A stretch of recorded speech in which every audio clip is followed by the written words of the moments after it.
Bonne journée à chacun et chacune. Que le Seigneur vous bénisse et vous fortifie. Qu'il nous dévoile tous les privilèges qu'il nous a acquis par Jésus.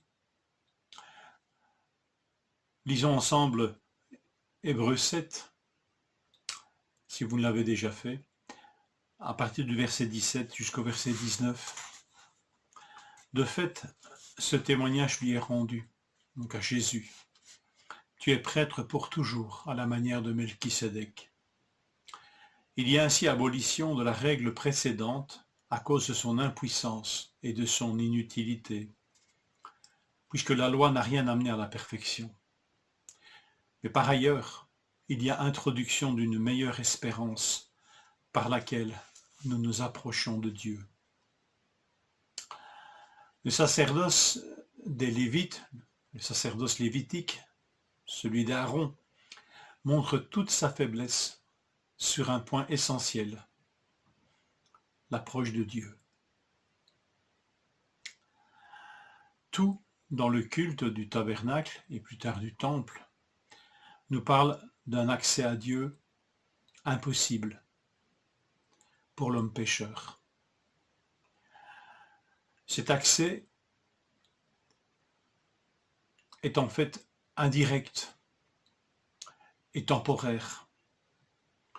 Le lieu le plus saint du tabernacle, symbole de la présence de Dieu, domaine de la présence de Dieu, symbolique, n'est accessible qu'une seule fois par an, par le seul souverain sacrificateur, pour porter le sang d'un sacrifice pour le péché du peuple et pour le sien, son propre péché.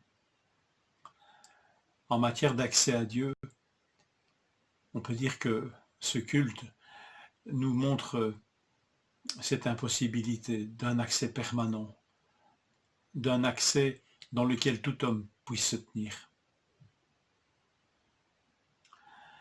En fait, nous lisons ça dans Hébreux 9, vous le lirez quand vous lirez Hébreux 9, le verset 8.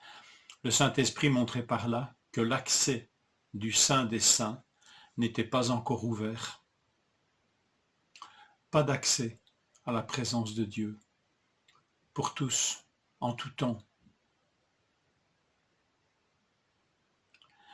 Ce thème de l'approche de Dieu est important dans l'Épître aux Hébreux. Et notre lecture du jour le souligne, il y a introduction d'une meilleure espérance par laquelle nous nous approchons de Dieu. Il y a des textes que nous avons déjà lus qui nous parlent de cette approche. Hébreux 4, verset 16. Approchons-nous avec assurance du trône de la grâce afin d'obtenir miséricorde et de trouver grâce pour être secourus dans nos besoins. Ce texte est déjà relié au thème du souverain sacrificateur qu'est Jésus. Hébreux 7, 25, c'est la lecture de demain.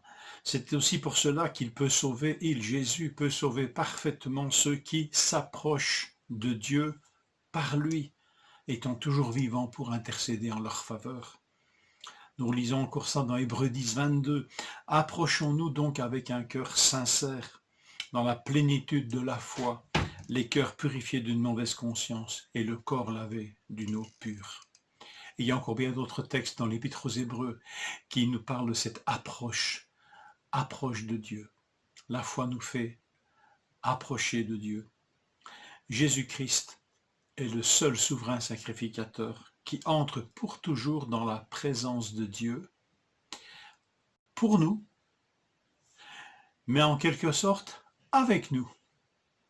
Il nous y entraîne avec lui.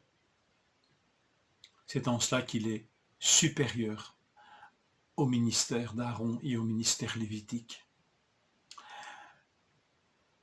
Et c'est une bonne nouvelle qui nous est adressée, puisque l'approche de Dieu est ouverte par Jésus-Christ.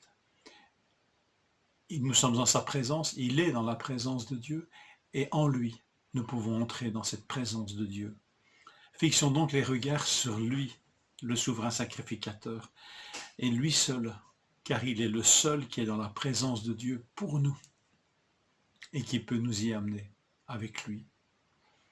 Approchons-nous donc, car le chemin est ouvert par Christ, et nous sommes ancrés en lui. Cette espérance, nous la possédons comme une ancre qui pénètre au-delà du voile, dans le domaine de Dieu, où Jésus est et nous sommes ancrés en lui pour entrer dans cette présence. Il est allé au-delà du voile et il a ouvert, il a plutôt enlevé tout ce qui pouvait nous séparer de cette présence de Dieu.